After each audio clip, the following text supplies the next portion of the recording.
Well, with over 2 million people in jail, the US has the world's biggest prison population. But some are seeing the inside of a cell because dodgy judges are getting payback from the private sector. RT's Gaine Chichikan reports on those dishing out justice for a fee.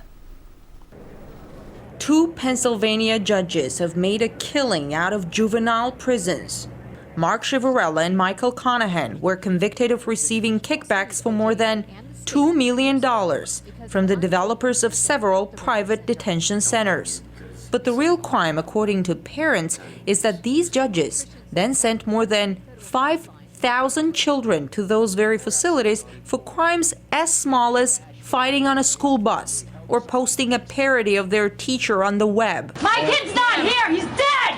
Because of him! He ruined my life! Do you remember me? Do you remember my son? An all-star wrestler? He's gone! He shot himself in the heart! Sandy Fonzo's 17-year-old son, Edward, was a budding student and sportsman when he was arrested at an underage party. Judge Ciavarella locked him up for 6 months. Shortly after he got out, Edward committed suicide. He never looked into, the whole picture of the kids. Like I said, he lined them up one by one and he sent them away, shackled them, sent them to places that, God knows what went on, and then he throws them back. And how does a kid deal with that? My son just never recovered from it. Eric Stefanski was 12 when Judge Ciavarella sent him to jail for 2 years for scratching his mom's car while joyriding. Or this young man, who as a teenager was locked up for months for throwing a piece of steak at his mom's boyfriend. I really couldn't believe that being accused of something like throwing a steak was all that was needed to be put away.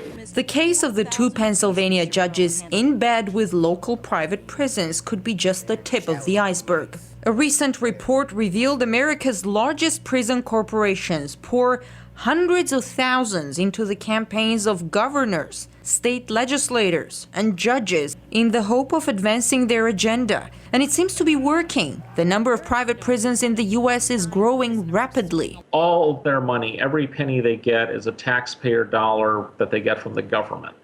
And so what they do is they get the money from the government to house prisoners, then they turn around and spend some of that money by giving it back to the politicians that push the laws and the policies that lead to both more people being incarcerated and more people being incarcerated in private prisons. So it's almost a money laundering of tax dollars. They're making contributions to judges in electoral politics. It's sort of like a closed circuit. You're making contributions to people who are making the laws, and then you're making contributions to people who are enforcing the law. With the number of prisons, up goes the number of prisoners. The U.S. has around 2.3 million people behind bars. We've seen prison populations pretty consistently over the last 3 decades move up a couple % a year. And, unfortunately, as a citizen, that's not the most exciting statistic. However, when you look at it from a business model perspective for the private operators, it's clearly good news. The good news for the prison business turned into a nightmare for thousands of underage victims of the 2 judges in Pennsylvania.